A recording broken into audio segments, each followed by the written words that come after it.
rejected me or let me down in some way, shape, or form, you wouldn't be telling me that there's a man that loves me.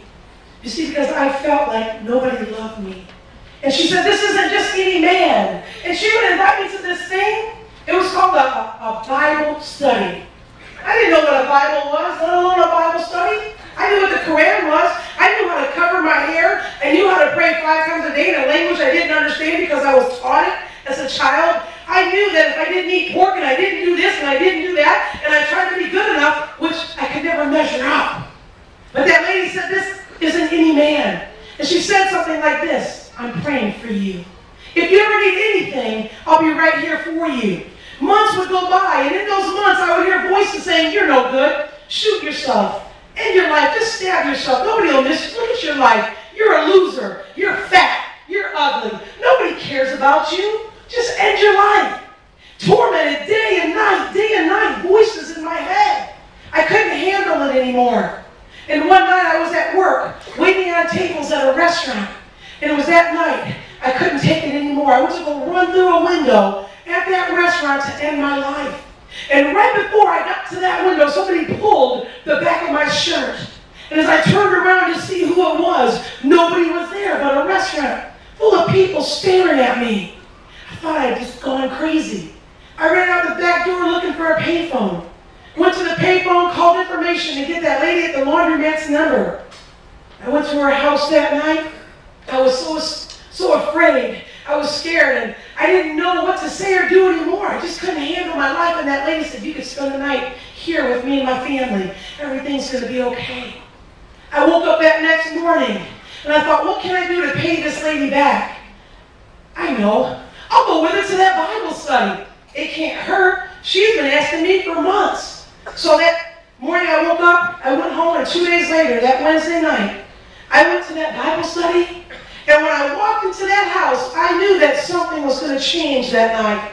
Because I felt peace. I felt hope. I felt love. All of the anger, all of the pain that I was feeling when I walked in, I wanted what they had. And at the end of that Bible study, I looked at these women. And I said, I don't know what it is that you've got, but I want it. And they're looking at each other. They didn't know what to say. And I said, please help me. Tell me, what do I got to do?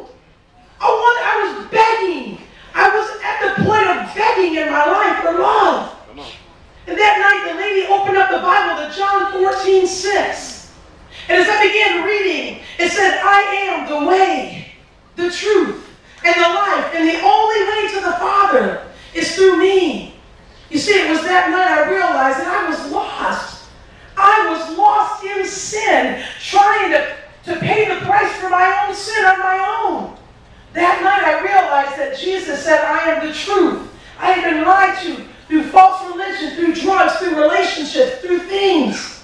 That night I realized when Jesus said, I am the life, that I hadn't even begun to live the life that God had for me. And when I got down on my knees that night, wasn't looking for little white specks, hoping for it to be the taste of cocaine or crack.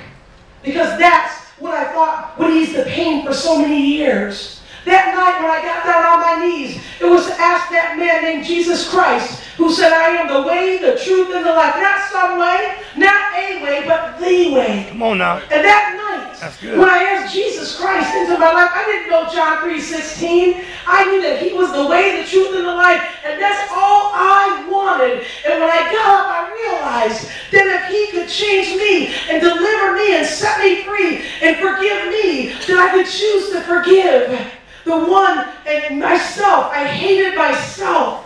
I hated my father. I hated my mother for dying on me. I had to forgive myself and my father and my mother. And it was that night that the walls began coming down in my life. And God has taken my mess and turned it into a message. He's restored my relationship with my father.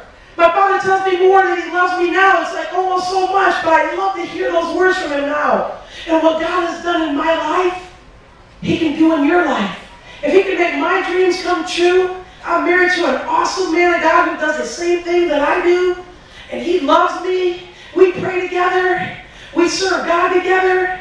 And we get to just bring glory to God. And you know what he's done in me? He can do in you.